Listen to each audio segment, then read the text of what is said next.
এইভাবে মাংস রান্না করা মনে হয় সবচেয়ে সহজ। আমি এইভাবে খুব কমই রান্না করি, তবে আজকে ছিল বাড়িতে বিরিয়ানির দিন, তো ভাবলাম এইভাবে হাতে মেখে মাংসটা বসিয়ে দিই। তো দেখো, চিকেনটা আগে কড়াইয়ের মধ্যে নিয়ে নিয়েছি। এবার সমস্ত বাটা মশলা দিয়ে দিলাম, আদা রসুন লঙ্কা বাটা। এবার কুচো করা পেঁয়াজ দিলাম। পেঁয়াজের বদলে তোমরা বেরেস্তাও দিতে পারো, সেক্ষেত্রে আরও ভালো হয়।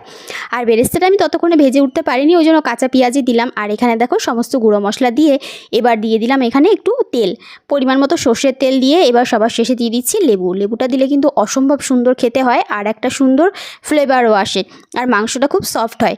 এর বদলে তোমরা দইও দিতে পারো। আর এবার ভালো করে এটাকে হাতের সাহায্যে মেখে নিতে হবে, আর একদম জল ছাড়া ঢাকা চাপা দিয়ে কষিয়ে কষিয়ে কিন্তু মাংসটা রান্না করে নেবো আর কি, কোনো এক্সট্রা জল এর মধ্যে অ্যাড করিনি। তো দেখো মাংসটা একদম কষা কষা হয়েছে। এবার নামাবো, নামানোর আগে দিয়ে দিলাম ওপর থেকে গরম মশলার গুঁড়ো, আর এবার দিয়ে দিলাম বেশ খানিকটা ধনেপাতা। ধনেপাতা দিলে কিন্তু আলাদা একটা স্বাদ আসে। এবার আর কি ভালো করে মিশিয়ে নাড়িয়ে চাড়িয়ে গরম গরম বিরিয়ানির সাথে কিন্তু এটা একদম সাজিয়ে দেবো।